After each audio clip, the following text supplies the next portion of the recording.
영원 무궁하기까지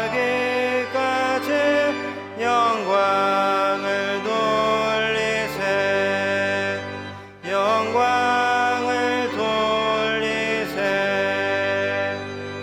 아멘.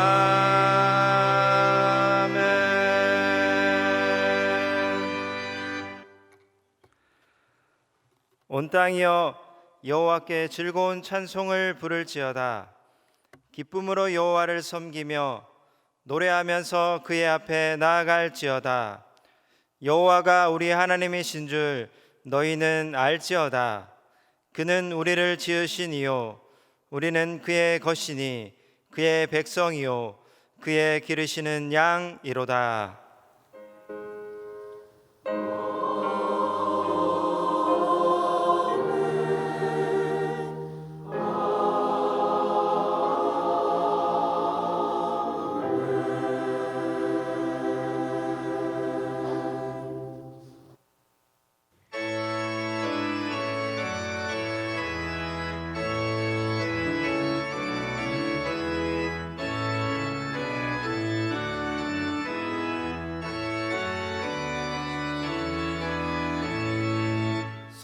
성도여 다 함께 할렐루야 아멘. 주 찬양하여라 할렐루야 아멘. 주 보좌 앞에서 택하신 은혜를 다 찬송하여라 할렐루야 아멘. 만문을 열어라 할렐루야 아멘. 온 하늘 울려라 할렐루야 아멘. 인도자 되시며 친구가 되신 주 그 사랑 끝없다 할렐루야 아멘. 주 찬양하여라 할렐루야 아멘. 찬양은 끝없다 할렐루야 아멘. 거룩한 집에서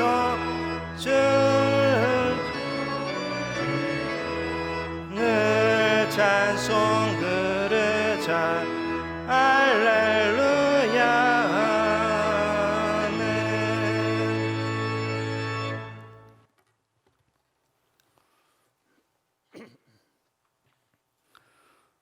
말씀의 주인이 되시는 하나님, 지난 한 주간 어둡고 음침한 길에서 방황하던 저희들이었지만 오늘은 주님께서 구별하신 주일임을 잊지 않고 예배의 자리로 나왔습니다. 주님께서 베풀어 주실 은혜를 사모하며 성전을 찾아온 저희들을 크신 사랑과 자비로 맞아 주옵소서. 존귀하신 하나님께 마음과 뜻과 정성을 다하여 찬송과 경배를 올려드리오며 또한 주님께서 들려주시는 음성을 듣고자 겸손한 마음으로 엎드립니다. 사모하는 우리에게 능력의 말씀을 들려주셔서 상한 영혼을 소성시켜 주시고 우둔하고 미련한 마음을 지혜롭게 고쳐 주옵소서. 예배의 주인이 되시는 예수님의 이름으로 기도드리옵나이다. 다 함께 사도신경으로 우리의 신앙을 고백하겠습니다. 나는 전능하신 아버지 하나님 천지의 창조주를 믿습니다. 나는 그의 유일하신 아들 우리 주 예수 그리스도를 믿습니다. 그는 성령으로 잉태되어 동정녀 마리아에게서 나시고 본디오 빌라도에게 고난을 받아 십자가에 못 박혀 죽으시고 장사된 지 사흘 만에 죽은 자 가운데서 다시 살아나셨으며 하늘에 오르시어 전능하신 아버지 하나님 우편에 앉아 계시다가 거기로부터 살아있는 자와 죽은 자를 심판하러 오십니다. 나는 성령을 믿으며 거룩한 공교회와 성도의 교제와 죄를 용서받는 것과 몸의 부활과 영생을 믿습니다. 아멘. 지난 한 주간 동안 하나님께 고백하지 않은 죄를 참여하는 기도를 드리겠습니다.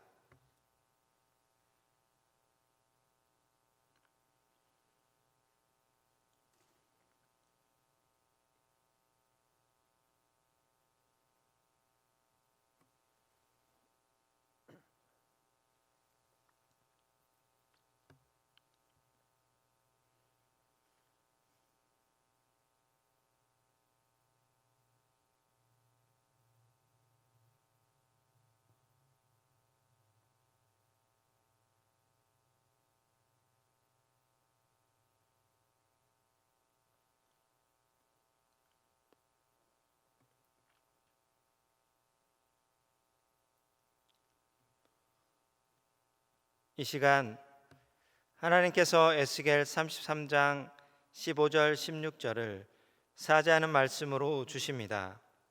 이 말씀으로 고백한 여러분의 죄가 용서받았음을 확신하시기 바랍니다. 생명의 율례를 지켜 행하여 죄악을 범하지 아니하면 그가 반드시 살고 죽지 아니할지라. 그가 본래 범한 모든 죄가 기억되지 아니하리니 그가 반드시 살리라. 이는 정의와 공의를 행하였음이라. 아멘.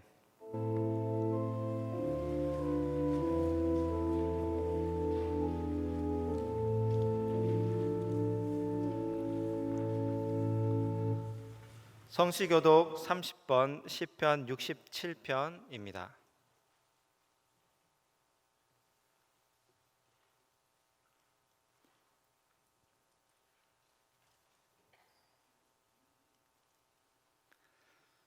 하나님은 우리에게 은혜를 베푸사 복을 주시고 그의 얼굴빛을 우리에게 비추사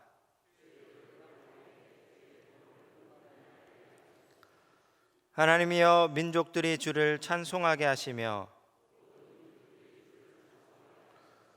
온 백성은 기쁘고 즐겁게 노래할지니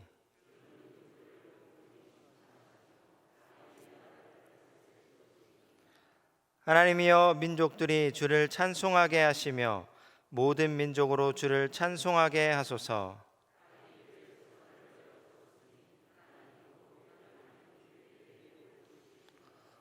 하나님이 우리에게 복을 주시리니 아멘.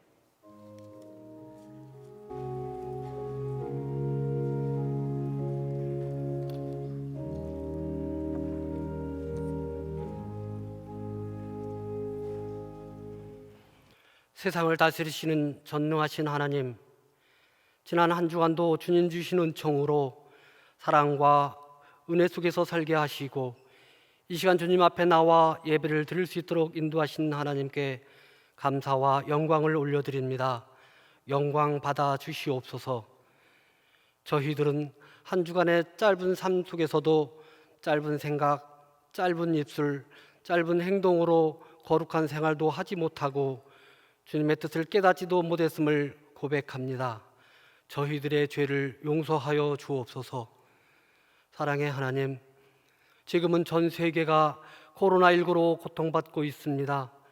저희들이 욕심과 교만을 내려놓고 하나님 앞에 진심으로 회개하고 기도하며 하나님을 깊이 만나게 하여 주시고 백신과 치료제가 개발되어 코로나19가 속히 종식되고 예배와 사역, 모든 경제 활동이 정상화되게 하여 주옵소서.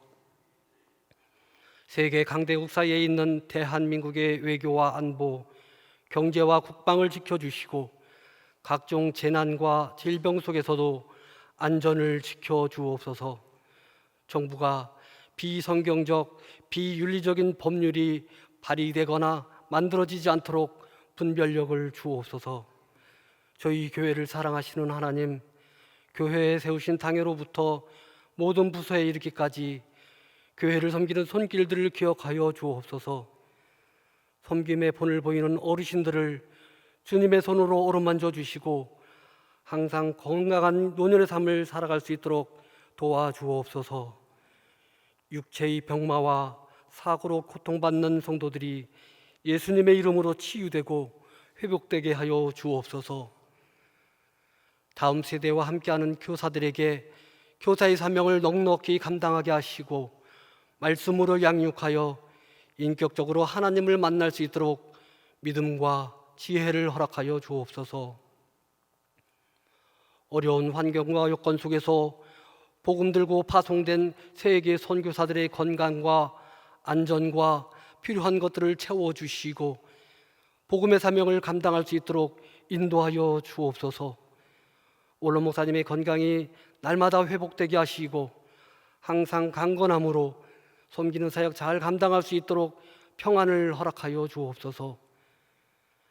교회에 세우신 담임 목사님을 위하여 기도합니다. 영적 아버지로서 더 좋은 천안중앙교회를 이끄시기에 부족함이 없는 이 시대에 능력 있는 영적 지도자가 되게 하여 주옵소서. 안식월을 맞아 영과 육이 회복하게 하시고 성령 하나님께서 항상 동행하여 주셔서 건강과 안전을 지켜 주시옵소서. 이 시간 단위에 세우신 김형래 목사님의 선포되는 말씀을 통해 성령의 은사들을 더하여 주시고 우리의 마음에 감동이 되어 은혜와 기쁨을 누리며 하나님의 뜻을 깨닫는 복된 시간 되게 하여 주시옵소서. 아버지의 이름과 영광을 찬양하는 할렐루야 찬양대의 찬양을 홀로 영광 받아 주시고 삶의 고백과 마음 깊은 곳에서 드리는 감사의 기도가 되게 하여 주시옵소서. 우리의 피난처가 되시는 예수 그리스도의 이름으로 기도하옵나이다. 아멘.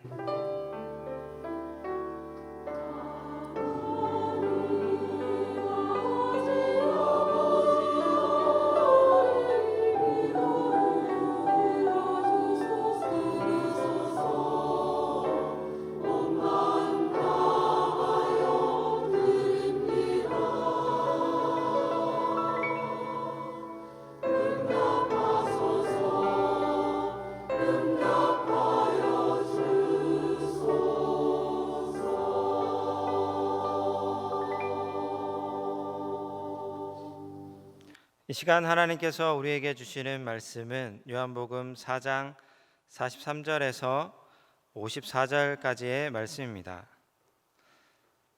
제가 보는 성경으로 신약 149쪽입니다.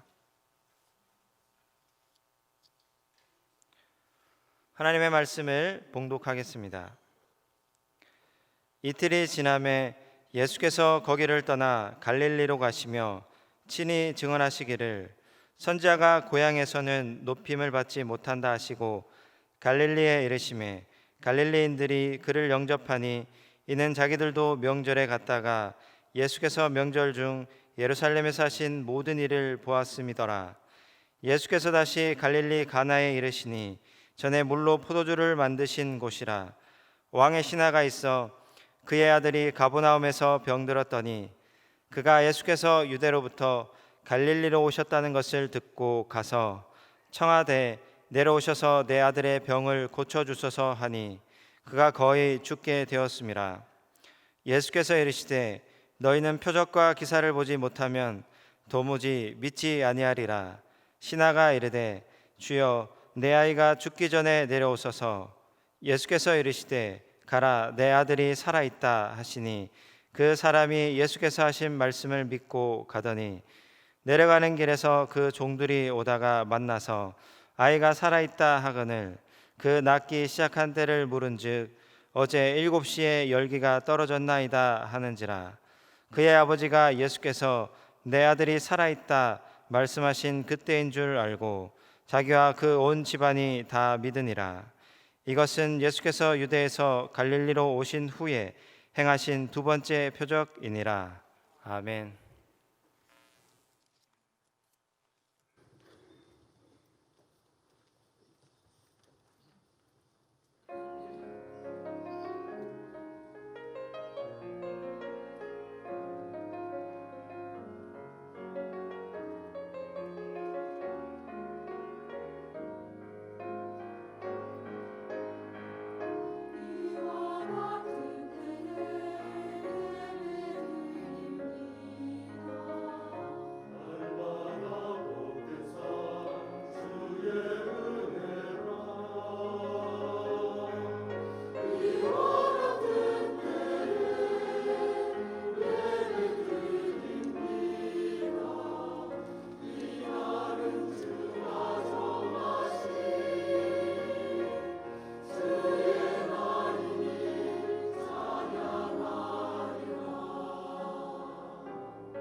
던컨 와츠라는 미국의 사회학자가 있습니다.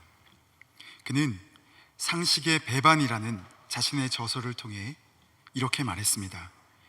상식은 우리가 세상을 이해하도록 도와주기도 하지만 동시에 세상을 이해하는 우리의 능력을 심각하게 약화시킨다는 모순을 안고 있다. 공통의 감각이라도 불리는 상식은 한 사회에서 인정되고 합의되는 보편적인 지식이나 사리 분별 등을 뜻합니다. 그래서 이 상식이라는 범주 안에서 판단하고 행동하면 안정적이고 합리적입니다. 많은 경우 여러 사람들이 모여서 의견을 모으는 이유는 최대한 많은 사람들을 납득시킬 만한 가장 보편적인 상식에 다가가기 위함이라고 볼 수 있습니다. 그러나 던킨 와츠는 이 상식의 한계 역시 지적합니다. 상식의 범주를 뛰어넘지 못하면 획기적이고 역사적인 사건을 마주할 수가 없습니다. 이것이 바로 상식의 배반입니다. 신앙 안에서도 상식은 무시되지 않습니다. 오히려 우리가 하나님을 이해하는 데 상식이 도움을 주기도 합니다. 가령 부모를 공경함이 마땅하다는 말씀과 자식을 사랑한다는 것이 무엇인지를 보여주는 말씀들은 우리의 상식과 충돌하지 않습니다. 뿐만 아니라 아버지 되신 하나님과 자녀된 우리의 관계를 이해하는 데 많은 도움을 줍니다. 또한 복음서에 기록된 예수님의 비유들은 우리의 상식의 수준에서 하나님의 나라를 이해할 수 있도록 돕습니다.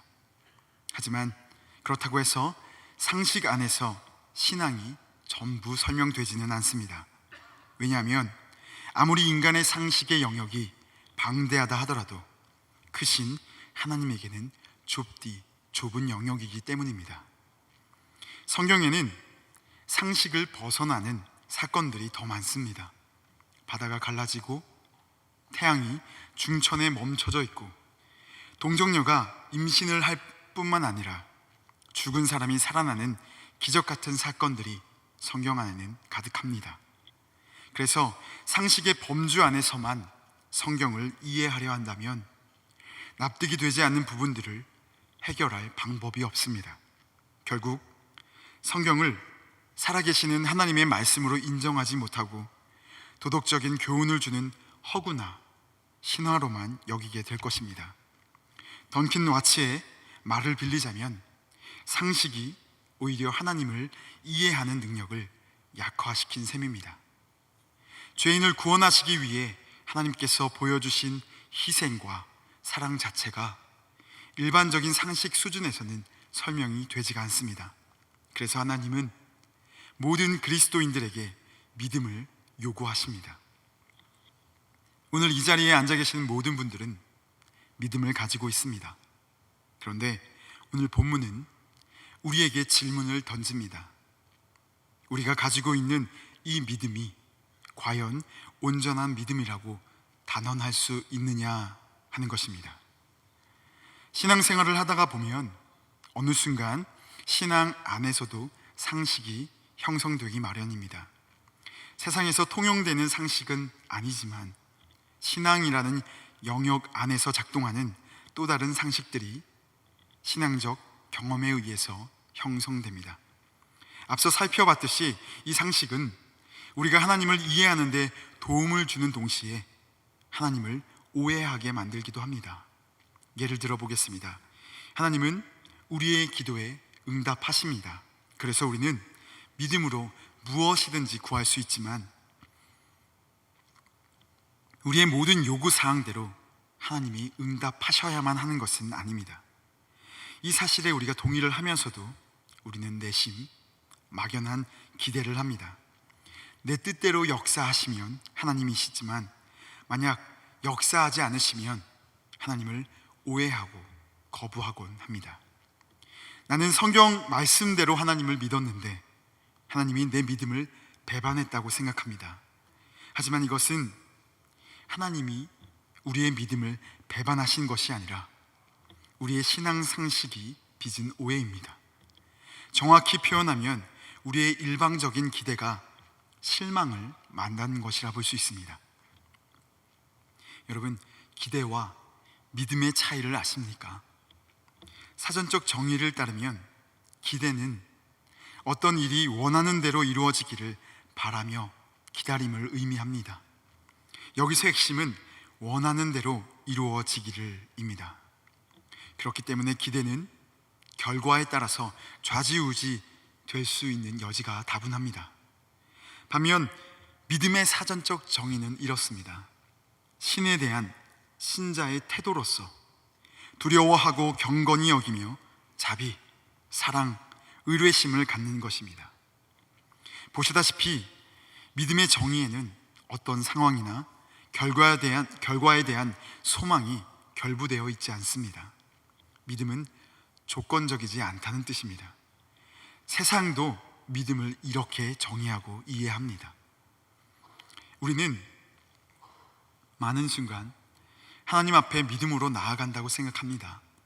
하지만 내가 원하는 대로 이루어지기만을 바라는 것은 믿음이 아니라 기대입니다. 믿음은 결과에 상관없이 하나님을 의지하는 것입니다. 하나님의 사랑과 신실하심을 신뢰하기 때문입니다. 오늘 본문 말씀을 보면 이 믿음이 더욱더 구체적으로 정의되는 것을 볼 수가 있습니다. 지금부터 주시는 본문을 통해서 믿음에 대한 세 가지 정의를 살펴보도록 하겠습니다.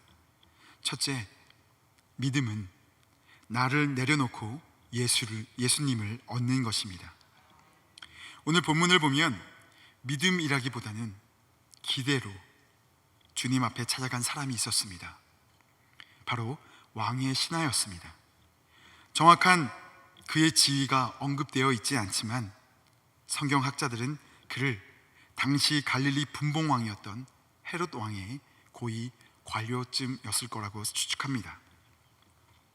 그는 지금 예수님이 도착하신 가나로부터 34km나 떨어진 가버나움에서 거주하고 있었는데 병에 걸려 죽게 된 아들을 살리기 위해서 지금 예수님을 찾아왔습니다. 그리고 예수님께 정중하고 간절함이 묻어나는 어조로 말했습니다. 제가 새번역 성경으로 봉독하겠습니다. 47절입니다.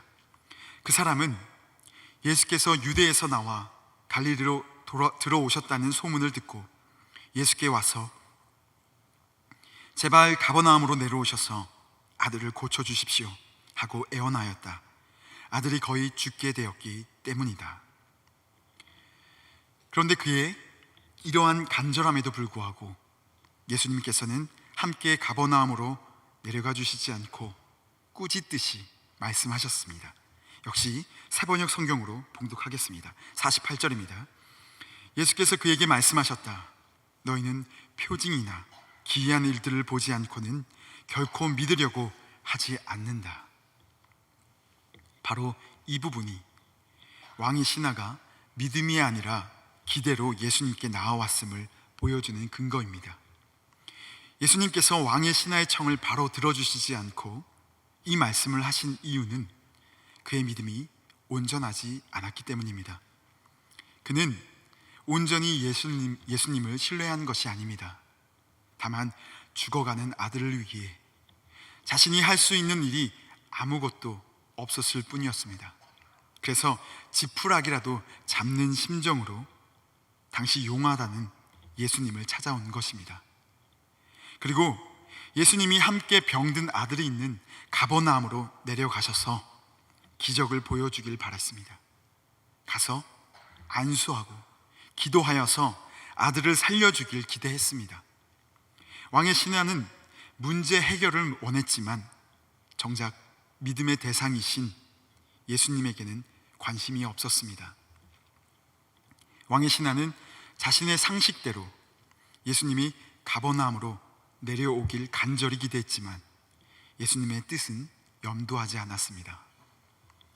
예수님을 믿지는 않지만 기적은 믿는 왕의 신하의 이상한 이 믿음을 지금 예수님은 48절을 통해 지적하고 계시는 것입니다. 그런데 이것은 단순히 왕의 신하만을 두고 하신 말씀이 아니었습니다. 갈릴리 가나에서 예수님을 지금 따르는 이 무리를 함께 겨냥한 말씀이었습니다. 44절을 보면 예수님께서 선지자가 고향에서는 높임을 받지 못한다 라고 말씀하셨습니다. 예수님의 고향인 나사렛은 지금 본문에 언급되고 있는 갈릴리에 속한 도시였습니다. 때문에 예수님의 육신의 부모와 그의 어린 시절을 갈릴리 사람들은 잘 알고 있었습니다. 그러므로 예수님을 선지자가 아니라 한낱 목수의 아들로 여기는 것은 당연한 일입니다. 하지만 이 당연한 상식 때문에 예수님을 믿지 못하는 안타까운 상황이 연출된 것입니다.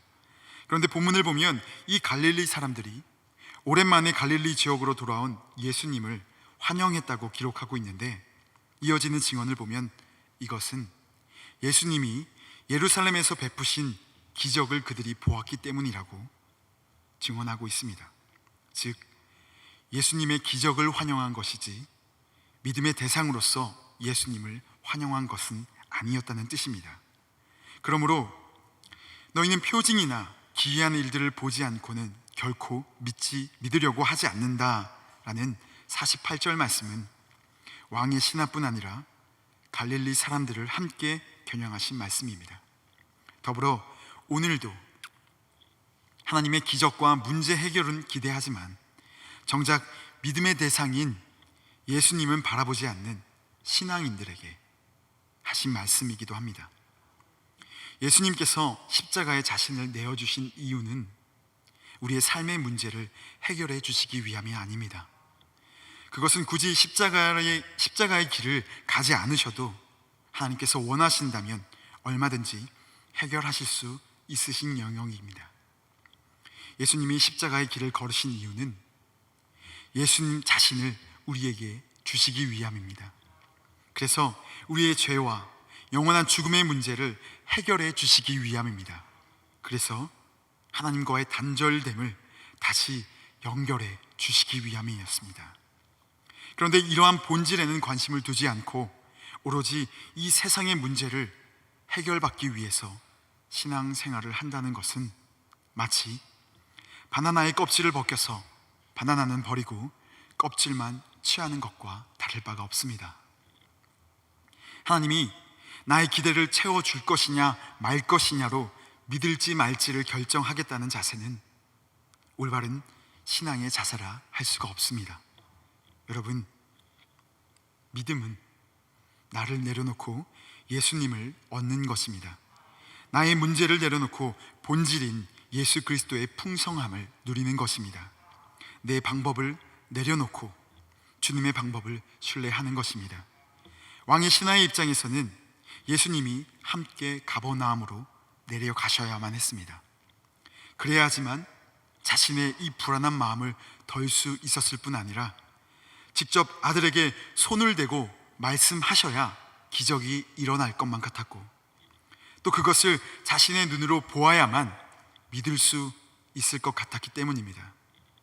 그런데 만약 예수님이 왕의 신하의 기대대로 움직이셨다면 예수님 일행은 이 34km나 되는 가버나움으로 내려가야만 했습니다. 그리고 그 시간 동안 신하의 아들은 계속 고통에 시달려야만 했을 것입니다. 그리고 무엇보다 왕의 신하가 문제 해결만 받고 본질인 예수님을 여전히 모른 채 사건이 종료될 수도 있었을 겁니다. 하지만 예수님의 방법대로 일이 진행되었을 때 왕의 신하뿐 아니라 그의 온 가족이 예수님을 얻은 것을 우리는 53절을 통해 확인할 수가 있습니다. 왕의 신하를 사랑하셨던 예수님은 그가 삶의 문제로부터 자유함을 얻기를 원하셨지만 그보다 그가 온전한 믿음으로 진정한 생명을 누리기를 원하셨습니다. 예수님의 그 바람은 오늘 우리에게도 동일합니다. 문제 해결만을 위해 신앙생활을 하는 것이 아니라 예수님을 얻기 위해 신앙생활을 하는 것입니다. 모든 삶의 문제는 우리가 예수님 안에 거할 때 해결되어짐을 믿으시기 바랍니다. 둘째, 믿음은 말씀을 붙잡고 삶의 현장으로 들어가는 것입니다. 자신과 함께 가버나움으로 가서 기적을 보여주시길 원하는 이 왕의 신하에게 주님이 말씀하셨습니다. 50절 말씀을 다 함께 합독하시겠습니다. 시작. 예수께서 이르시되 가라, 내 아들이 살아있다 하시니 그 사람이 예수께서 하신 말씀을 믿고 가더니. 아멘. 원어를 보면 살아있다라는 표현보다 살아날 것이다 라는 표현이 더 적절한 번역임을 알 수 있습니다. 그만큼 왕의 신하의 아들은 위독한 상태였습니다. 예수님의 입장에서는 이 방법이 왕의 신하를 위해서나 그의 아들을 위해서나 가장 적합한 방법이었습니다. 그러나 왕의 신하의 입장에서는 너무나 힘든 처방이었을 것이 분명합니다. 죽어가는 아들을 살리기 위해 먼 길을 달려왔습니다. 그가 들은 소문대로라면 반드시 예수님을 모시고 내려가야 했습니다. 그런데 이제 빈손으로 돌아가야 합니다. 그의 막연했던 기대는 산산조각이 났습니다. 그의 계획대로라면 이 상황은 실패입니다. 하지만 기대와 상식을 뛰어넘어 믿음의 눈으로 바라본다면 절망적인 상황이 아니었습니다. 왜냐하면 예수님께서 그를 빈손으로 돌려보내지 않으셨기 때문입니다. 무엇을 주셨습니까? 말씀을 주셨습니다. 말씀을 주셨다는 것은 예수님 자신을 주셨다는 것입니다. 말씀이 곧 예수님이심을 요한복음 1장 1절은 증언하고 있습니다. 가라, 내 아들이 살아날 것이다. 비록 그가 원하던 방법은 아니었지만 해결책을 주셨습니다. 그리고 왕의 신하의 믿음을 도전하셨습니다. 왕의 신하는 이제 선택을 해야 했습니다. 혼자는 절대 내려갈 수 없으니 제발 같이 내려가 달라고 그 자리에 주저앉던지, 아니면 주신 말씀을 받고 믿음의 걸음을 떼든지.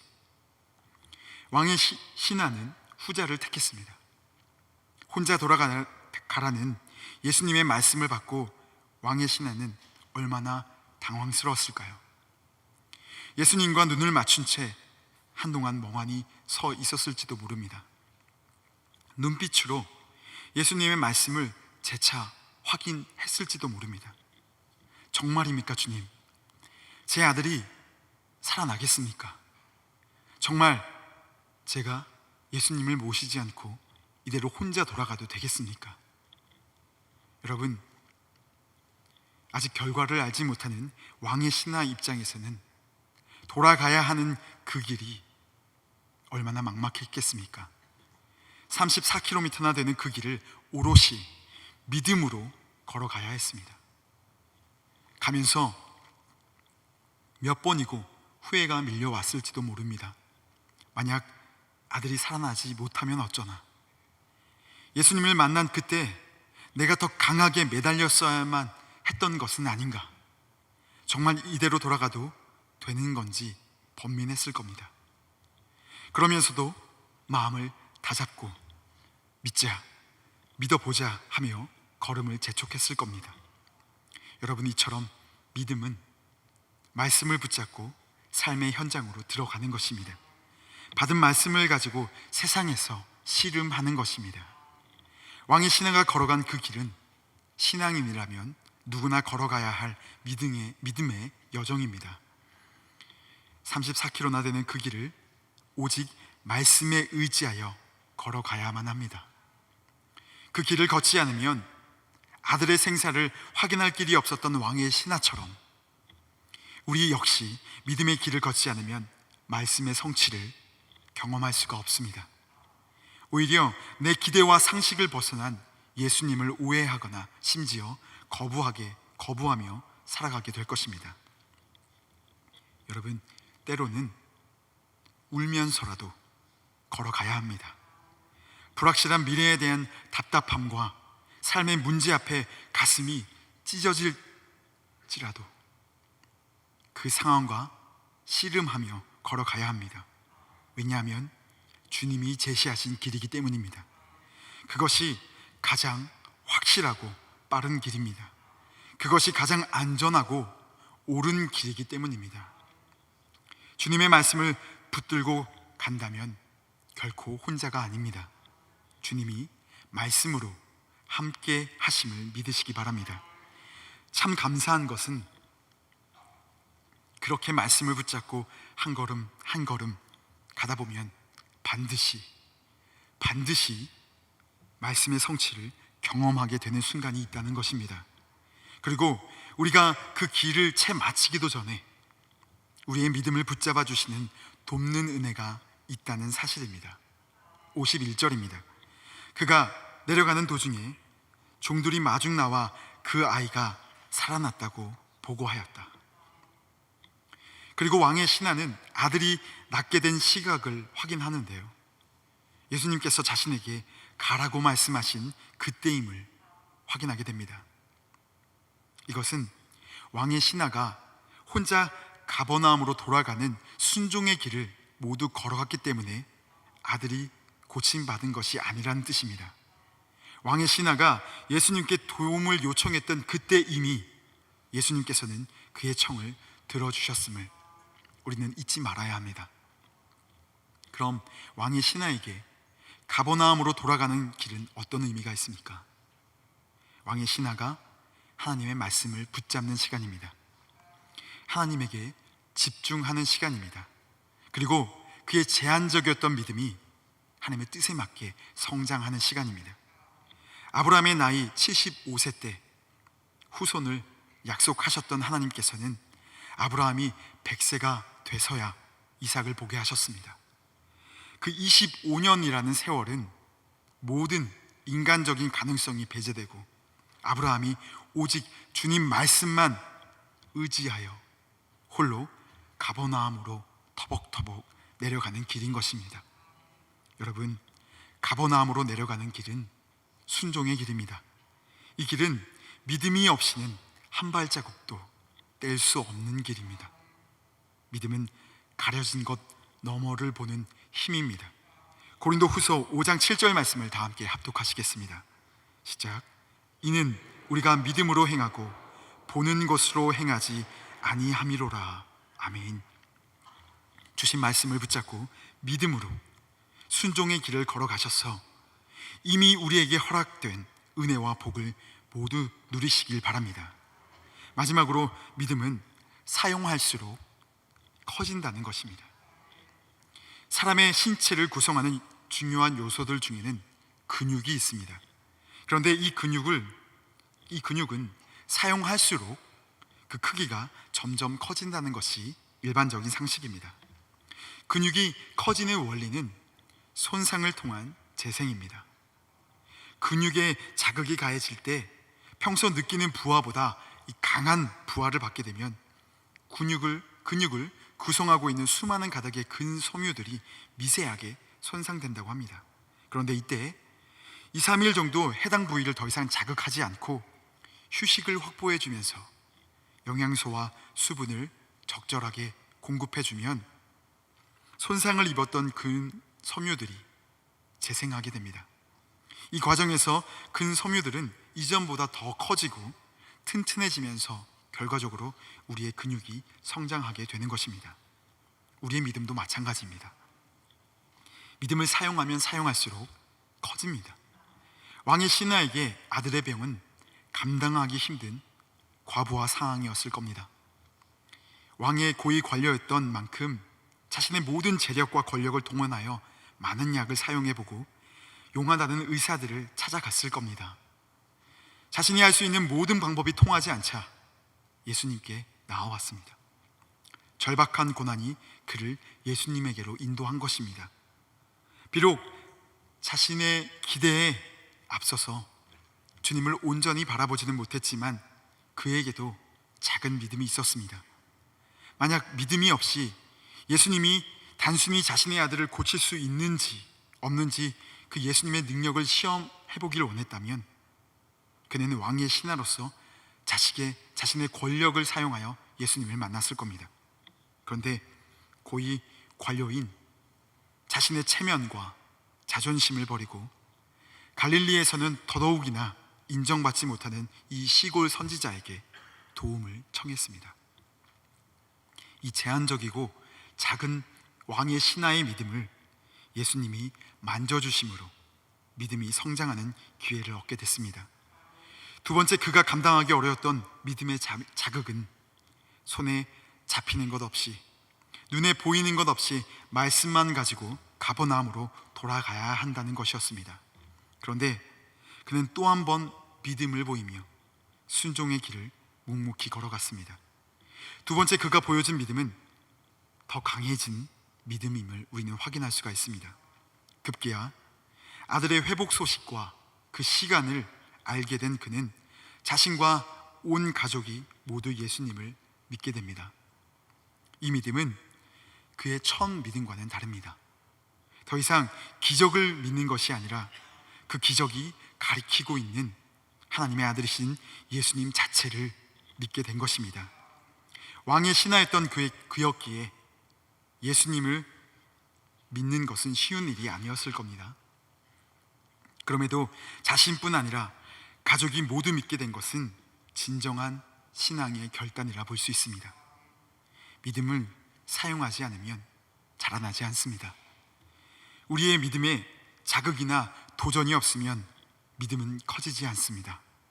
믿음을 사용하셔서 더 큰 믿음을 소유하는 모두가 되시기를 바라겠습니다.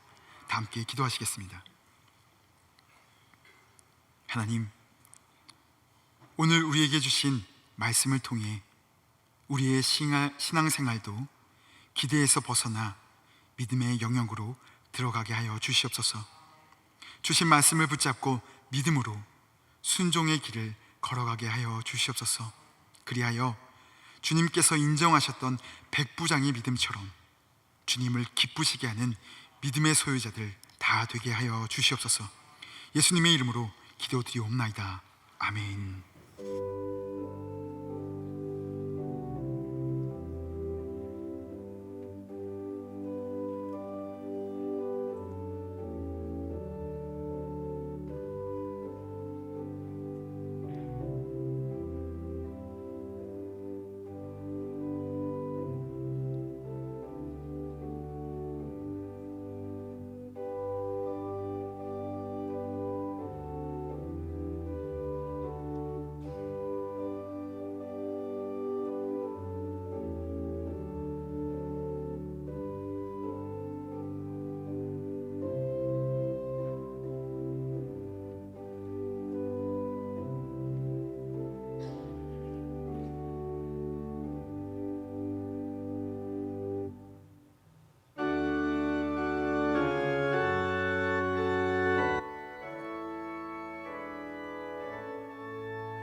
떨면서 바치는 이 작은 예물도 주님은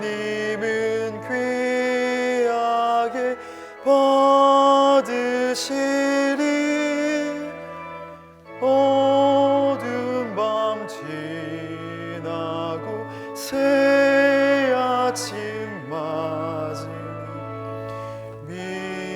믿음과 소망을 늘 주시리.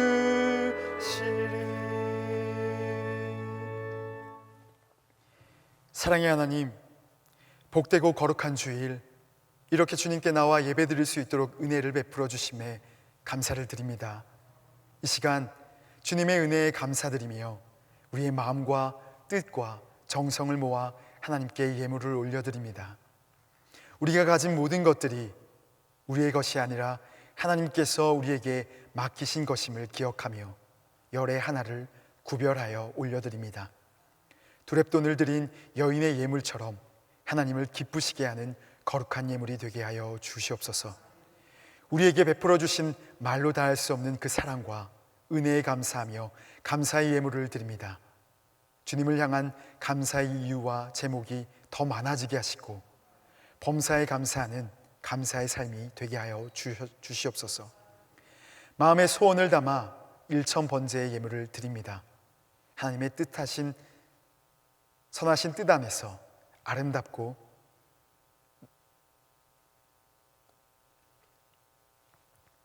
강하게 이루어지게 하시고 늘 주님의 뜻을 먼저 구하며 그 뜻에 순종하는 아브라함과 같은 믿음과 순종의 삶이 되게 하옵소서. 세계 선교 헌금을 드립니다. 이 물질이 쓰이는 곳마다 주님의 영광이 나타나며 하나님의 나라가 확장되고 수많은 영혼을 살리는 놀라운 구원의 역사가 있게 하옵소서. 구제헌금과 주일헌금을 드리오니 기뻐 받아주시고 하나님의 나라와 영광을 위해 귀하게 쓰이게 하옵소서. 특별히 우리 교회가 후원하고 있는 선교사님들과 그 사역을 위해 기도합니다. 선교사님들의 건강을 지켜주시고 맡기신 사역을 잘 감당할 수 있는 힘과 지혜와 능력을 날마다 더하여 주옵소서. 또한 선교 사역을 위해 함께 기도하며 물질로 후원하는 우리 모두가 되게 하시고 합력하여 선을 이루시는 성령의 역사와 구원의 역사가 그곳에 풍성하게 하옵소서. 위로와 치료의 하나님, 어렵고 힘든 자들을 위로해 주시며 세임과 능력과 용기를 주옵소서. 상처받고 고통 중에 있는 자들에게는 하나님의 치료의 손길을 통해 몸과 마음의 모든 아픈 부분들이 나음을 받게 하옵소서. 그래서 견실하며 흔들리지 않는 믿음으로 다시 일어설 수 있게 하옵소서.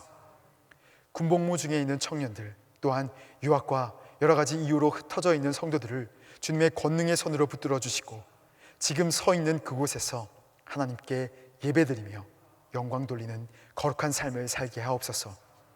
주님의 몸된 교회를 위해 여러 모양으로 수고하며 봉사하는 분들이 있습니다. 교사로, 찬양대로, 주차 안내로, 그리고 여러 모양으로 봉사하는 손길들을 축복하여 주옵소서. 그 손길들 위에 하나님의 크신 은혜가 넘치게 하시고 그 봉사와 헌신을 통해 우리 천안중앙교회가 더욱 하나 되어 든든히 서가게 하옵소서. 또한 안신년 중에 계시는 담임 목사님의 신원을 붙들어 주시고 모든 일정 가운데 안전과 건강을 지켜주시며 말씀과 성령의 능력으로 채워 주시옵소서. 주님께서 베풀어 주시는 은혜에 감사드리며 예수 그리스도의 이름으로 기도드리옵나이다. 아멘.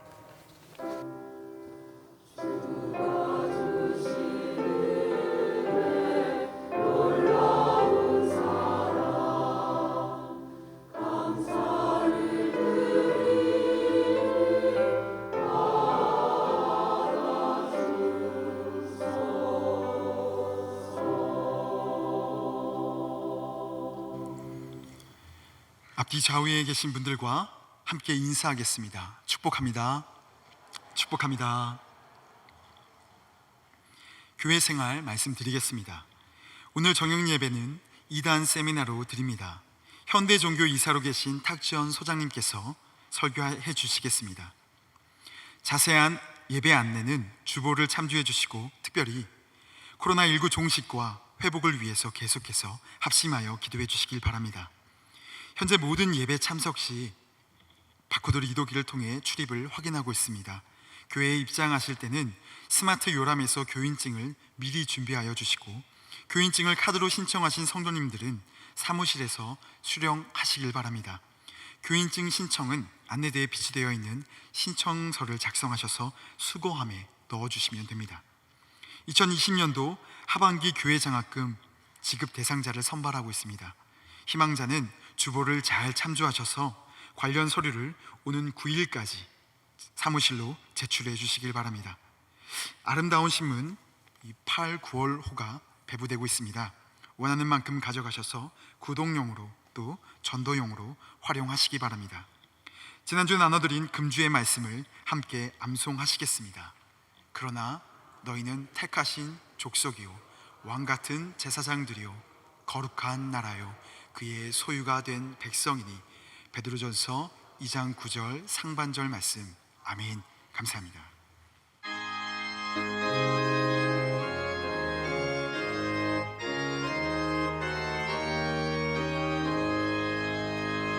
성전을 떠나가기 전 머리를 숙일 때 주께서 함께 계시고 복 내려 주소서.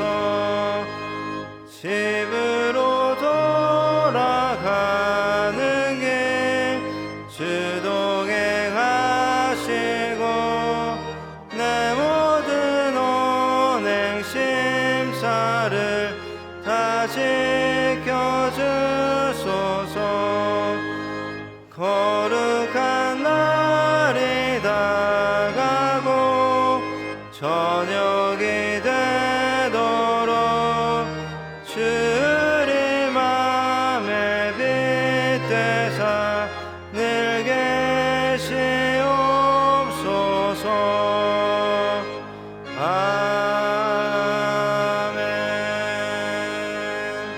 아멘.